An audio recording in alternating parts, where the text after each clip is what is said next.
Joe Biden is struggling with young voters. He's struggling with minority voters, and so these are the kind of voters that they want to say, hey guys, we're going to help you. Among the oldest group of voters, 65 plus, there's a majority who approve of how Biden is handling this. That's plus 12. Look at the youngest group of voters. 20 approve, 70% disapprove. He is 50 points underwater with the youngest group of voters. That is a 62-point net swing between youngest and oldest on this topic of Israel and Hamas. Not good news for Joe Biden when you consider that the Democratic Party historically was able to draw much more support among young voters, and now it appears that young voters are considering other options. And there is a fascinating political realignment that's revealing itself in this general election polling, with young voters seemingly flocking to the Republican Party or more likely a third party option. So here's what the polls are saying. A new NPR PBS NewsHour Marist College national poll showed Trump 2 points ahead of Biden among millennial and Gen Z voters, while Biden led overall among voters 45 years and older, including those in the silent and greatest generations. Which generation decided to call them? What age group is the greatest generation, and why didn't we get that title? No, I think I am. So what are you going to do now? Greatest generation. Pausing here to deliver some honest truth as we do in our news coverage as well. TYT is facing challenges, guys, as the entire industry is. You know who could make the difference? You. If you hit the join button below, it's gonna make all the difference and keep us in business. We appreciate you, thank you. Look, just one quick thing here before Annie gives you more of the super interesting numbers. I mean, it's really historic what the change that's happened here. But the reason you're seeing such a big disparity on Israel itself, that one issue that they just showed you there on TV, is because older folks on average watch television and younger folks on average do not watch television. Television is a propaganda factory. So they teach you this is the establishment point of view and it is objective, okay? So it's like pro-Israel, pro-Israel, pro-Israel. So the older generations, all they've ever heard for the last 40, 50 years is how Israel is the greatest country that's ever been formed and the Palestinians are all terrorists. So you go online and you find out reality, and that flips it to 70-20, right? And reality shows you that's not what's happening at all. And for those older voters that are hooked on MSNBC and CNN, etc., it's very hard to get them to turn around because they've had 50 years of brainwashing about how Israel must be right by definition and the Palestinians are always wrong and always the terrorists.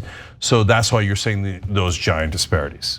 Now, there are other polls that showed similar trends, although not as pronounced. A Fox News poll last month showed Trump leading Biden among voters under 30 by a whopping 18 points in a head-to-head matchup. So here's an example of a poll. This one's a bit of an outlier, to be quite frank, which shows a much larger lead that Trump has managed to secure among younger voters.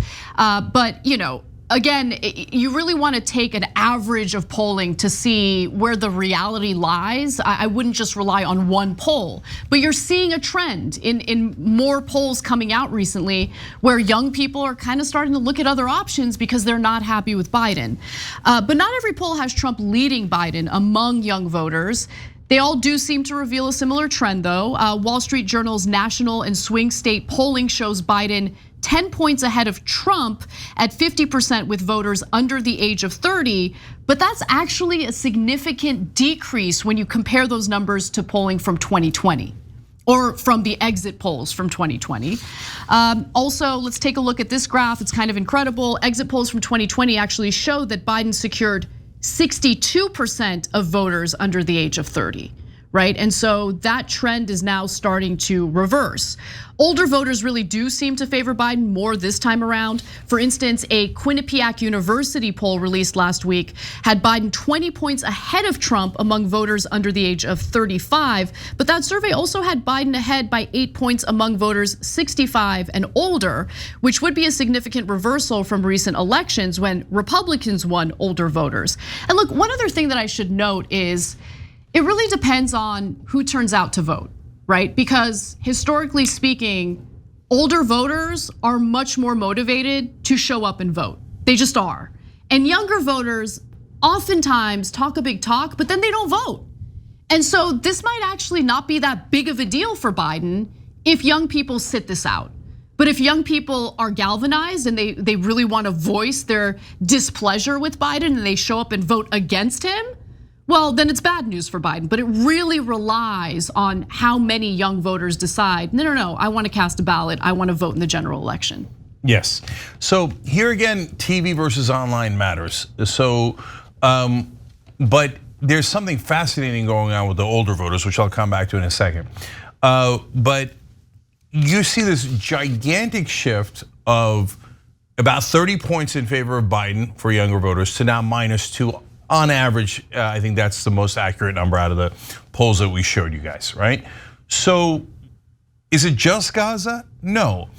It's also because on TV, what they implicitly tell you is that the status quo is great.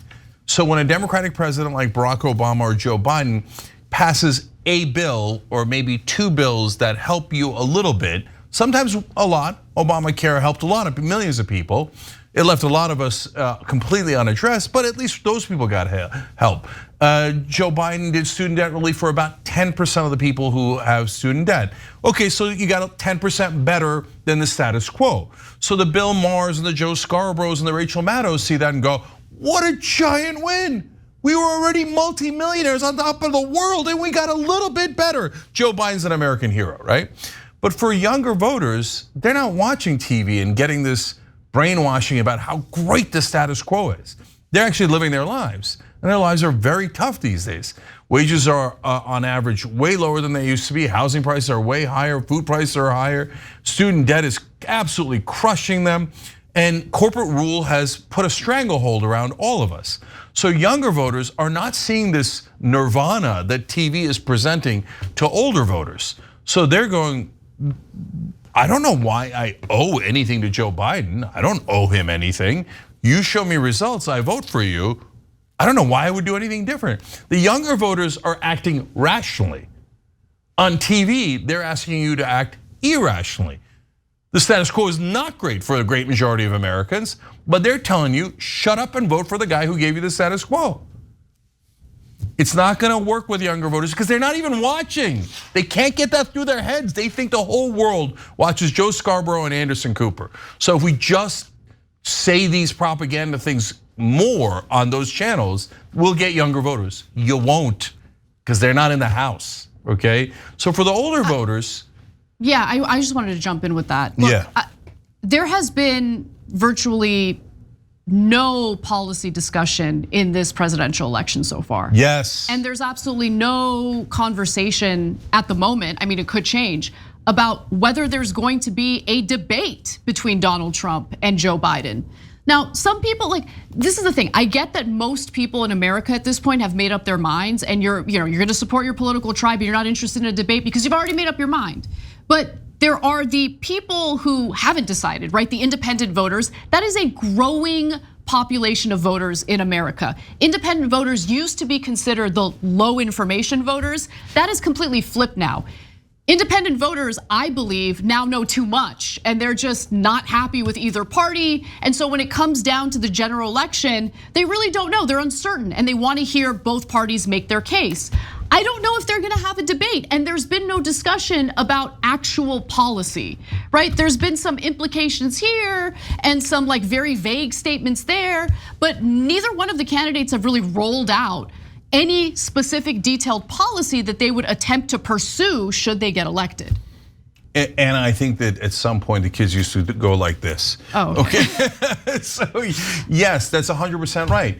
So for older voters, again, all generalities, there's tons of older voters that watch us, that are online, etc. But on average, they watch TV. And on TV, they never talk about, but my whole life they've never talked about policy.